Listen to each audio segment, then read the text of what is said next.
सुनिए, मेरा नाम रोहन है। क्या आप मुझे बता सकती हैं कि आप कंप्यूटर से कौन कौन सी सेवाएं प्रदान करती हैं? हाँ बिल्कुल, मेरा नाम गीता है और जैसा कि आप देख रहे हैं कि मेरे पास इंटरनेट सुविधा युक्त एक कंप्यूटर है, जिसके जरिए मैं विभिन्न सेवाएं जैसे रेल टिकट की बुकिंग, विभिन्न प्रकार की सूचनाएं जानने में, बिजली व मोबाइल फोन के बिलों का भुगतान, बैंक से लेन देन, पैन कार्ड, पासपोर्ट का आवेदन आदि आदि सुविधाएं प्राप्त करा सकती हूँ। अच्छा, इसका मतलब मेरे गाँव वालों को इन कामों के लिए शहर जाने की जरूरत नहीं है? नहीं, बिल्कुल नहीं।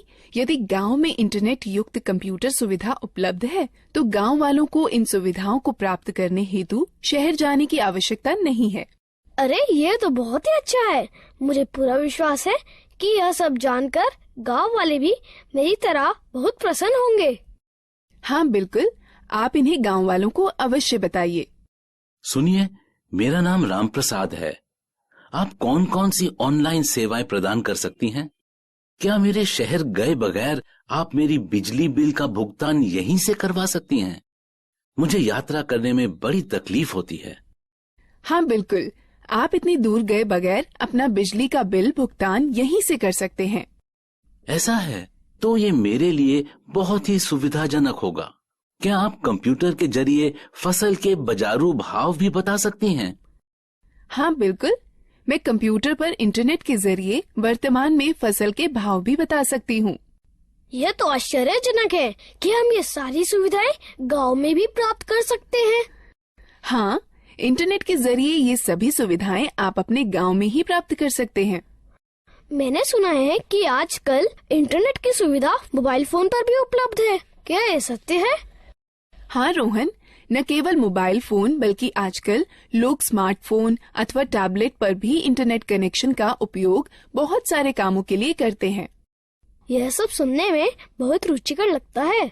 क्या आप मुझे कंप्यूटर, स्मार्टफोन और टैबलेट के बारे में सिखा सकती हैं? बिल्कुल रोहन, कृपया बैठ जाइए। मैं आपको कंप्यूटर, स्मार्टफोन और टैबलेट के बारे में और अधिक बताती हूँ। बाकी आप लोग भी बैठ जाइए, जिससे मैं आप सभी को डिजिटल यंत्रों के बारे में और अधिक बता सकूं। सबसे पहले हम यह सीखते हैं कि कंप्यूटर क्या है। कंप्यूटर एक इलेक्ट्रॉनिक यंत्र है जिसका उपयोग आंकड़ों व सूचनाओं के संकलन व प्रसंस्करण के लिए किया जाता है। हम कंप्यूटर से क्या क्या कर सकते हैं? कंप्यूटर के जरिए मीलों दूर रहने वाले परिवार के सदस्यों व मित्रों से जुड़ा जा सकता है। रेल टिकट बुक कराए जा सकते हैं, बैंक खाते में लेन देन किया जा सकता है, सूचनाएं एकत्रित की जा सकती हैं, खेल खेले जा सकते हैं, गाने सुने जा सकते हैं और सिनेमा पिक्चर देखी जा सकती है। अब हम कंप्यूटर व उसके विभिन्न हिस्सों के बारे में सीखते हैं। प्रदर्शित कंप्यूटर दो भागों में विभाजित होता है, हार्डवेयर और सॉफ्टवेयर। कंप्यूटर व उससे जुड़े सभी उपकरणों को हार्डवेयर कहते हैं। किसी कार्य को पूरा करने के लिए कंप्यूटर निर्देशों की जिन समूह या समूहों का पालन करता है, उन्हें सॉफ्टवेयर कहते हैं। आपका मतलब है कि स्क्रीन पर दिखने वाले सभी आइकन्स सॉफ्टवेयर होते हैं? हाँ रोहन, सॉफ्टवेयर कंप्यूटर में प्रोग्राम होते हैं जिनसे हम भांति भांति के काम करते हैं। अब हमें विभिन्न उपकरणों के विषय में जानना चाहिए जिनसे कंप्यूटर बनता है। कंप्यूटर के 3 अंग होते हैं। पहला इनपुट डिवाइस, दूसरा प्रोसेसिंग डिवाइस, तीसरा आउटपुट डिवाइस। जैसे एक ट्रैक्टर को चलने के लिए डीजल अथवा पेट्रोल की आवश्यकता होती है, ठीक उसी तरह कंप्यूटर में डाटा भरने, निर्देश अथवा सूचनाएं संकलित कर विभिन्न कार्य करने के लिए उपकरणों की आवश्यकता होती है। कंप्यूटर में डाटा भरने, निर्देश अथवा सूचनाएं संकलित करने के लिए जिन उपकरणों का प्रयोग किया जाता है, उन्हें इनपुट डिवाइस कहते हैं। इन चित्रों को देखो, ये कुछ इनपुट डिवाइसें हैं जिनका प्रयोग कंप्यूटर में होता है। ये इनपुट डिवाइस निम्न हैं: pen drive, mouse, keyboard, CD, microphone. Keyboard और माउस प्राथमिक इनपुट डिवाइसें हैं। यह बिल्कुल टाइपराइटर के कीबोर्ड की तरह दिखता है। हाँ, इसमें कुछ अतिरिक्त बटन अवश्य है। सामान्य कीबोर्ड के बटनों के साथ इसमें कुछ अंक एवं विशेष बटन अवश्य होते हैं। क्या आप मुझे बताएंगी कि इन विशेष बटनों का प्रयोग किस लिए किया जाता है? अंक बटनों की सहायता से कैलकुलेटर की भांति कंप्यूटर में अंक भरे जाते हैं। नेविगेशनल बटन मार्गदर्शक बटन होते हैं जो मॉनिटर पर पेज देखने में सहायक होते हैं। प्रोग्राम में पेज अप बटन विषय के दिखने वाले भाग और कर्सर को स्क्रीन पर आगे बढ़ाता है। प्रोग्राम में पेज डाउन बटन विषय के दिखने वाले भाग और कर्सर को स्क्रीन पर पीछे करता है। प्रोग्राम में होम बटन कर्सर को विषय के आरंभ में ले जाता है। प्रोग्राम में एंड बटन कर्सर को विषय के अंतिम लाइन में ले जाता है। प्रोग्राम में ये तीनों बटन संपादन बटन कहे जाते हैं जो कंप्यूटर में पठनीय विषय में संशोधन करने में सहायक होते हैं। ज्यादातर लेख संपादन प्रोग्रामों इंसर्ट बटन का प्रयोग किसी लेख में शब्दों को भरने और लिखावट पर शब्दों के पुनर्लेखन में होता है। डिलीट बटन लेख संपादन प्रोग्रामों में एक एक कर अक्षर दाईं ओर मिटाता है। बैकस्पेस बटन लेख संपादन प्रोग्रामों में एक एक कर अक्षर बाईं ओर मिटाता है। ये 4 बटन किस काम के लिए प्रयोग किए जाते हैं? ये चारों बटन दिशा निर्देशक बटन कहलाते हैं। ज्यादातर लेख संपादन प्रोग्रामों में ऊपर की तरफ तीर के निशान वाला बटन कर्सर को स्क्रीन पर ऊपर की ओर ले जाता है। ज्यादातर लेख संपादन प्रोग्रामों में नीचे की तरफ तीर के निशान वाला बटन कर्सर को स्क्रीन पर नीचे की ओर ले जाता है। ज्यादातर लेख संपादन प्रोग्रामों में बाईं की तरफ तीर के निशान वाला बटन कर्सर को स्क्रीन पर बाईं की ओर ले जाता है। ज्यादातर लेख संपादन प्रोग्रामों में दाईं की तरफ तीर के निशान वाला बटन कर्सर को स्क्रीन पर दाईं की ओर ले जाता है। क्या तुम F1 से F12 तक के बटनों को देख रहे हो? यह बटन फंक्शन बटन कहलाते हैं। यह बटन कंप्यूटर पर सक्रिय प्रोग्राम के अनुसार निर्दिष्ट किए गए विशेष कार्य को निष्पादित करते हैं। ज्यादातर प्रोग्रामों में एस्केप बटन चल रही प्रक्रिया समाप्त कर देता है। कंट्रोल और अल्टरनेट बटन क्रिया परिवर्तन बटन है जो ज्यादातर प्रोग्रामों में विशिष्ट कार्य और माउस की क्रिया को या तो परिवर्तित कर देते हैं या तो बढ़ा देते हैं। विंडो बटन विंडोज के स्टार्ट मेनू को सक्रिय कर देता है। यह बिल्कुल वैसे ही होता है जैसे कि टास्क बार के स्टार्ट बटन पर क्लिक करने से होता है। अब तक हमने कीबोर्ड के विभिन्न बटनों के बारे में सीखा। अब हम माउस के बारे में सीखते हैं। माउस एक दिखाने, निर्देशन करने वाला यंत्र है जिसका प्रयोग कंप्यूटर स्क्रीन पर दिखने वाले विषय आइकन्स को इंगित कर उनसे परस्पर संबंध बनाने में होता है। आप देखेंगे कि जैसे ही माउस चलाया जाता है वैसे ही माउस चलाए जाने की दिशा में एक छोटा तीर स्क्रीन पर चलता है। इस तीर को पॉइंटर कहते हैं। पॉइंटर की सहायता से कंप्यूटर को प्रक्रिया के लिए डाटा व निर्देश उपलब्ध कराए जा सकते हैं। माउस पर 2 बटन भी होते हैं, बायां बटन और दायां बटन। माउस के दोनों बटनों के बीच में एक घूमने वाला चक्का भी होता है जिसकी मदद से प्रलेख या डॉक्यूमेंट और वेब पेज पर आसानी से चला जा सकता है। ये माउस द्वारा किए जा सकने वाले कुछ कार्य हैं। माउस के बाएं बटन को एक बार दबाकर स्क्रीन पर किसी प्रोग्राम को चुना जा सकता है। माउस के बाएं बटन को लगातार 2 बार बिना किसी अंतराल के दबाकर क्लिक कर किसी प्रोग्राम के अंदर प्रवेश किया जा सकता है। माउस के दाएं बटन को दबाए जाने पर इंडेक्स मेनू खुलेगा। घूमने वाला चक्का स्क्रीन पर पेज को ऊपर नीचे खिसकाने में हमारी सहायता करता है।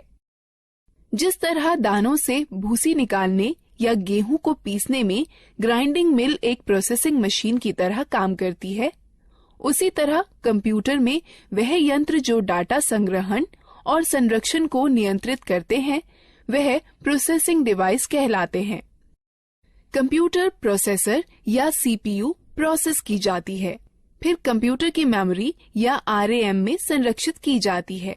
जिस तरह अनाज और भूसे को अलग अलग करने वाला थ्रेशर एक आउटपुट मशीन है, उसी तरह कंप्यूटर के साथ परिणाम को दिखाने के लिए जो यंत्र प्रयोग में लाए जाते हैं उन्हें आउटपुट यंत्र कहते हैं।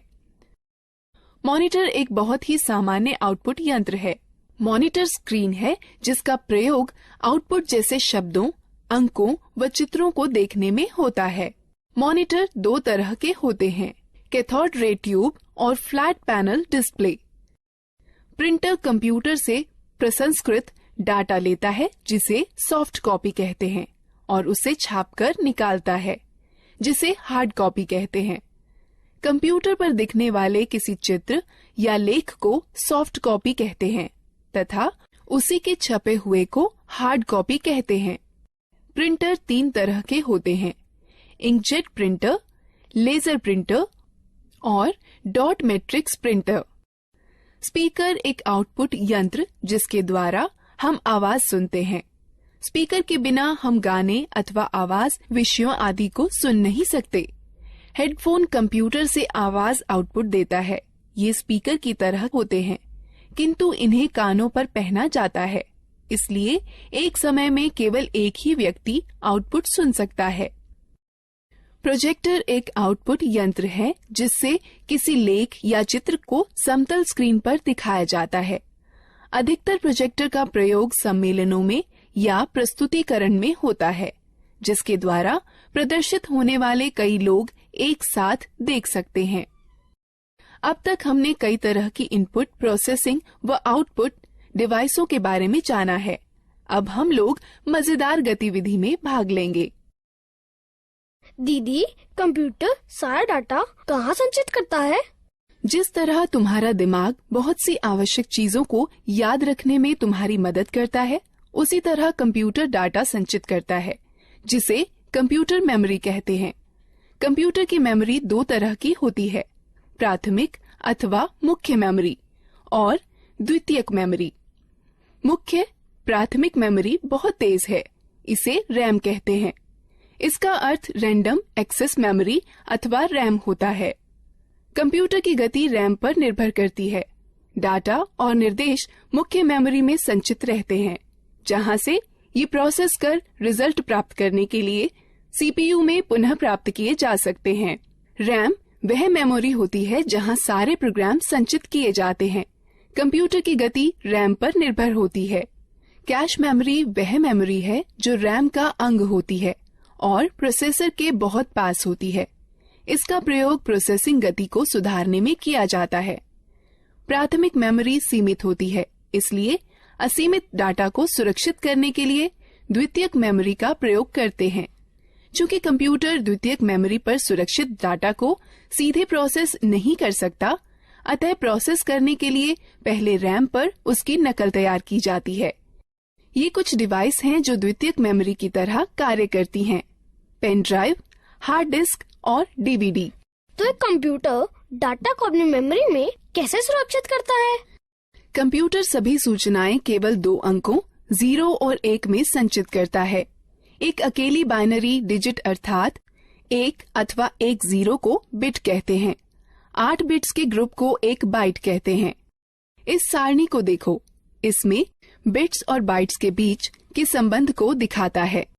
निर्देश जो कार्य पूरा करने और हार्डवेयर को नियंत्रित करने के लिए प्रयोग किए जाते हैं, सॉफ्टवेयर कहलाते हैं। सॉफ्टवेयर प्रोग्राम्स निर्देशों का योजनाबद्ध क्रमवार समूह है जो कंप्यूटर को निर्देशित करते हैं कि क्या करना है और कैसे करना है। सॉफ्टवेयर दो प्रकार के होते हैं, एप्लीकेशन सॉफ्टवेयर और सिस्टम सॉफ्टवेयर।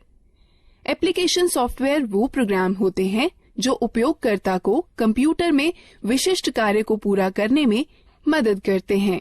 माइक्रोसॉफ्ट वर्ड और open office draw application software के उदाहरण हैं, जो प्रोग्राम कंप्यूटर हार्डवेयर से सीधे जुड़े होते हैं। सिस्टम सॉफ्टवेयर कहलाते हैं। कंप्यूटर चलाने के लिए आपको एक ऑपरेटिंग सिस्टम की आवश्यकता होती है, जो एक सिस्टम सॉफ्टवेयर है। हमारे आगे बढ़ने से पहले इस एक्टिविटी में भाग लेते हैं। गीता, ये सब रुचिकर है। मैंने पहले कभी भी कंप्यूटर नहीं चलाया है। क्या तुम मुझे बता सकती हो कि कंप्यूटर कैसे स्थापित किया जाता है और कैसे चलाया जाता है? अवश्य चाचा, मैं सब कुछ समझा दूंगी। सबसे पहले मैं आपको कंप्यूटर के विभिन्न अंगों से परिचित कराती हूँ। यह मॉनिटर है। यह टेलीविजन की तरह है और इसकी स्क्रीन पर आउटपुट देखा जाता है। यह सिस्टम बॉक्स है। इसमें सेंट्रल प्रोसेसिंग यूनिट अर्थात सीपीयू होता है। यह सीपीयू ही कंप्यूटर का मुख्य दिमाग होता है। यह कीबोर्ड और माउस हैं। यह दोनों इनपुट डिवाइस हैं जिसके द्वारा कंप्यूटर में डाटा भरा जाता है। कंप्यूटर को जोड़ने के लिए सबसे पहले उसे मेज पर रखिए। तब सिस्टम बॉक्स के बगल में मॉनिटर रखिए। सिस्टम बॉक्स के पीछे का भाग देखिए। इसमें विभिन्न डिवाइसें जोड़ने के लिए खांचे बने हैं जिन्हें पोर्ट कहते हैं। अब इस तरह से मॉनिटर सिस्टम से जोड़ा जाता है। सिस्टम बॉक्स वीडियो पोर्ट को वीजीए पोर्ट कहते हैं। इससे मॉनिटर को जोड़ने वाले तार को वीजीए केबल कहते हैं। वीजीए केबल के एक सिरे को सिस्टम के वीजीए पोर्ट से तथा दूसरे को मॉनिटर से जोड़ा जाता है। कीबोर्ड दो प्रकार के कनेक्टर वाले होते हैं, PS2 कनेक्टर अथवा USB कनेक्टर। कीबोर्ड को कनेक्ट करने के लिए उसके कनेक्टर को सिस्टम के उपयुक्त पोर्ट में जोड़ा जाता है। माउस 3 प्रकार के कनेक्टर वाले होते हैं, PS2 कनेक्टर, USB कनेक्टर अथवा सीरियल कनेक्टर। माउस को कनेक्ट करने के लिए उसके कनेक्टर को सिस्टम के उपयुक्त पोर्ट में जोड़ा जाता है। उसी तरह यदि आप प्रिंटर को जोड़ना चाहते हैं तो उसके कनेक्टर, जो इन दो में से किसी एक प्रकार का हो सकता है, समानांतर पोर्ट अथवा USB पोर्ट को सिस्टम के उपयुक्त पोर्ट में जोड़ दें। अब हम कंप्यूटर को बिजली के मेन बोर्ड से कैसे जोड़ सकते हैं? कंप्यूटर 2 बिजली सप्लाई के तारों के साथ आता है। एक बिजली सप्लाई तार को सिस्टम यूनिट के बिजली सप्लाई प्लग में तथा दूसरे तार को मॉनिटर के पोर्ट से प्लग करें। उसके बाद दोनों तारों को बिजली के पोर्ट से या UPS से जोड़ें। क्या आप हमें दिखा सकती हैं कि कंप्यूटर को कैसे जोड़ते हैं? बिल्कुल। कंप्यूटर चालू करने के लिए निम्न कार्यवाहियों का अनुसरण करें। पहले सिस्टम यूनिट व मॉनिटर दोनों की बिजली सप्लाई चालू करें। तब सिस्टम यूनिट का पावर बटन दबाकर उसे चालू करें व मॉनिटर का पावर बटन दबाकर उसे चालू करें। अब कुछ क्षण इंतजार करें और देखें कि मॉनिटर पर डिस्प्ले आने लगा है। इसे बूट स्क्रीन कहते हैं। धीरे धीरे सभी सॉफ्टवेयर लोड हो जाएं तो कंप्यूटर प्रयोग के लिए तैयार है। धन्यवाद गीता। पहली बार न केवल कंप्यूटर को देखा है बल्कि उसे चालू करना भी सीखा है। हाँ, कंप्यूटर के विषय में यह सब बताने के लिए धन्यवाद दीदी। अब क्या आप हमें मोबाइल फोन व टैबलेट के बारे में भी बता देंगी? बिल्कुल रोहन, मैं तुम्हें सिखाऊंगी कि मोबाइल फोन व टैबलेट कैसे चलाते हैं। हाँ, मैं भी इन चीजों के बारे में सीखना चाहता हूँ। पहले हम मोबाइल फोन व टैबलेट के विभिन्न अंगों, कार्यों व उपयोगों के बारे में जानते हैं। जैसे आप जानते हैं कि बेसिक मोबाइल फोन एक ऐसा यंत्र है जिससे आप कॉल कर सकते हैं, कॉल प्राप्त कर सकते हैं व मैसेज लिखकर भेज सकते हैं व प्राप्त कर सकते हैं। आधुनिक मोबाइल फोनों में कई तरह की विशेषताएं होती हैं, जैसा कि इंटरनेट, खेल, कैमरा, वीडियो गेम और मार्ग निर्देशन प्रणाली। यह फोन स्मार्टफोन कहलाते हैं। कुछ मोबाइल फोनों में 2-2 सिम कार्ड एक साथ ही फिट हो जाते हैं। इन्हें डुअल सिम फोन कहते हैं। फोन के विभिन्न अंगों को देखें।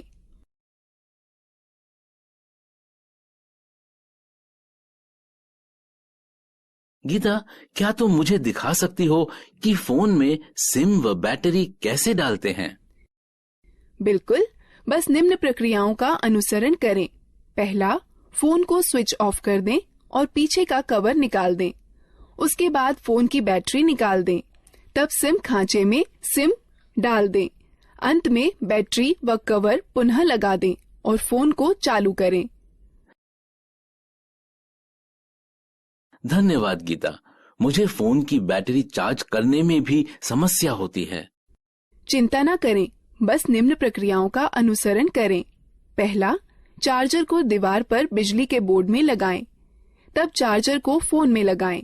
कुछ समय बाद जब मोबाइल बैटरी फुल दिखाए तो पहले चार्जर को फोन से निकालें, फिर दीवार से निकालें। मैं आपको सिखाती हूँ कि फोन के बटनों को लॉक व अनलॉक कैसे किया जाता है।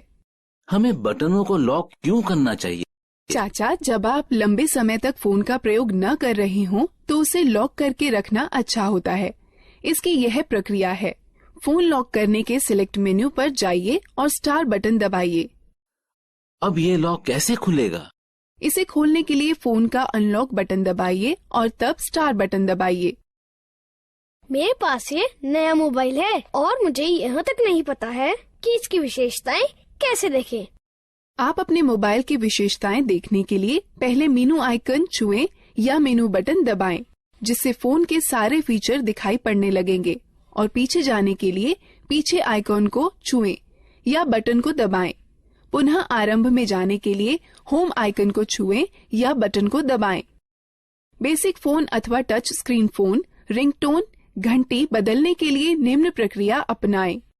बेसिक फोन के लिए पहले मेनू चुनें, फिर सेटिंग, तब टोन चुनें और फिर खिसक कर रिंगटोन पर जाएं।